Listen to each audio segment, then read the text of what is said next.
Hi everybody, this is Kevin Purcell for GottaBeMobile.com, and I want to show you the case that I've been using with my iPad for the last few weeks. This is an update, just like the iPad 2 is an update. Scosche was the maker of our favorite case for the original iPad. Now, they originally called it the Fold IO P1. They've since then changed it to the Folio P1, a much better name. And this one is the Folio P2 for the iPad 2. It's a basic folio case, as you can see. When you open it up, it very much resembles, has that book feel to it. It uses these little clasps, 3 of them on each end, to hold the iPad into place. And then it has a clasp on the side here that sort of grabs the side of the case to hold it closed. Around each edge it has openings. It's mostly open on the front and on one side and the bottom, and that gives you access to the button, to your headphone. Has a hole here in the back for the camera, and then of course for the side buttons, and then it's got an opening for the dock connector, and then it opens up there for the speaker as well.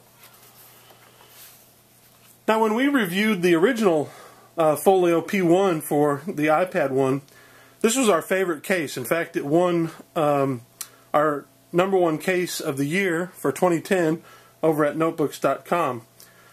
And we really like it. The problem is the updated version is the exact same design. You say, well, why is that a problem? Well, we love the look of it. It's got that carbon fiber look to it. It's a leather case. One thing I said in the original review of the P1 is I was concerned that it might not hold up because we had a couple of little bit of fraying along the edge. I was totally wrong. It held up great. In fact, my wife is now holding her iPad, which is my old iPad, in that case still today. So for almost a year now, it's been protecting the iPad 1 and doing a great job, looking very good. It's a little bit subdued. It's a very professional look. But we really like the look of it. We really like also the fact that it doesn't add an awful lot of weight or thickness to the iPad. A folio case is going to add thickness to the iPad no matter what you do. But this one is one of the thinnest, and yet it still has a very rigid feel, so we're fairly certain that it's going to protect the iPad without too much difficulty. These clasps hold on to it really well. It doesn't slide around inside the case like some iPads do in the folio cases, where it's kind of a pocket that slides in. So we really like that design. One of the problems, though, the new iPad is so thin that when it grabs on here, it doesn't fully grab it. That's a minor thing. In fact, we could get away with not even having this clasp and it wouldn't bother us. So this doesn't really bother us. Notice it is slightly off-centered. That's probably just this case, we're not sure. But again, that's not a big problem. See how it closes? It's a little bit higher. So, it doesn't close perfectly folded over. It's shifted up just a little bit. Again, that's very minor, and it really doesn't bother us one bit. The problem that we have with it is there's really 3 things. First of all, when you use it in stand mode, the original case worked great in stand mode. And in this angle, you'll notice that angle, it works great. You can touch the screen, no problem. I've got it here on GottaBeMobile.com. You can tap the screen. You're not going to get any problems. The difficulty is when you shift it down now to the next levels, it's kind of okay at this level, this angle. Down in this angle, when you touch it, it's okay. But here, when you get down to the 4th groove, it just doesn't stay up. It doesn't hold. In fact, this groove might as well not even be there. Now, when we first started using it, this groove didn't work either. And we have had problems where eventually, sometimes it does fall down, especially if you're tapping at the top like that. So you'll have to kind of be careful. If you tap at the top, it's going to fall. At this level, if you tap sort of hard like I do sometimes, it's going to fall. So you have to kind of be careful with these 2 levels in the middle. This one's pretty solid most of the time. We don't have much trouble with that one, usually at all. And so, you know, we're pretty happy with it. So notice I can kind of tap around and it's not a big issue. But at these two, it sometimes is. At this level, it doesn't work at all. There's no sense in even having it. Now, it does give you a little bit of an angle at this level for typing, which can be nice, and that's good. So that's one issue, is that the stand mode is inconsistent. Another problem that you have, the old iPad didn't have this problem because it didn't have a camera. Sure, it's got a cutout for the camera, no problem there.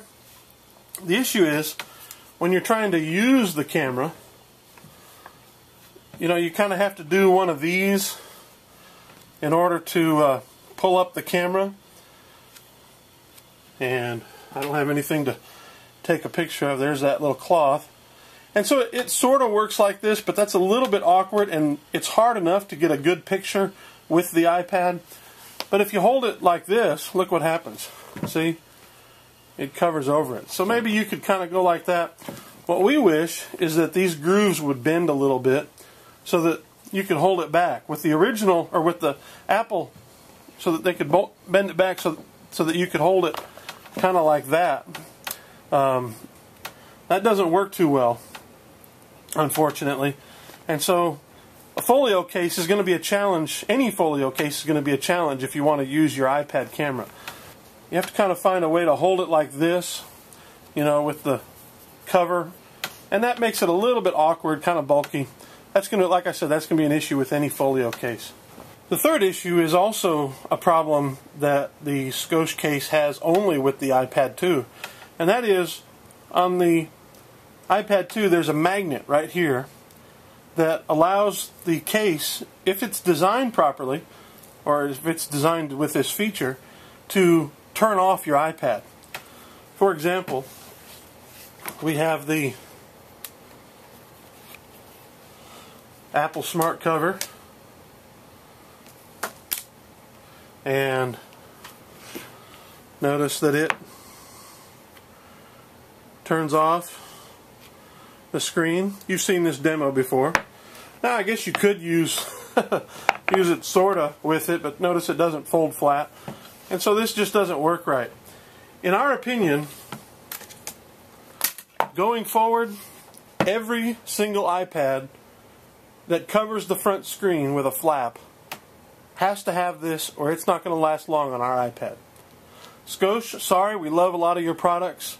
We love the P1, but because of this one issue alone, this case, while really nice, feels great, looks excellent, protects the iPad well, without that one feature, it's just leaving us wanting. And so until they can somehow come up with a way to add the magnet, update that.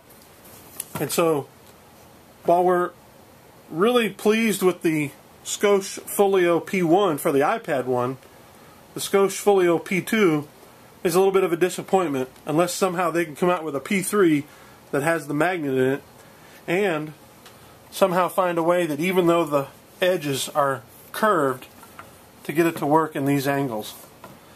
Until they can do that, we really can't recommend it. Here's one real big benefit of this. It's $5 cheaper than the original. Very rarely do you see a company come up with a newer product that's actually cheaper. And maybe it's because they knew that people would be a little disappointed in the lack of a magnet. I don't know.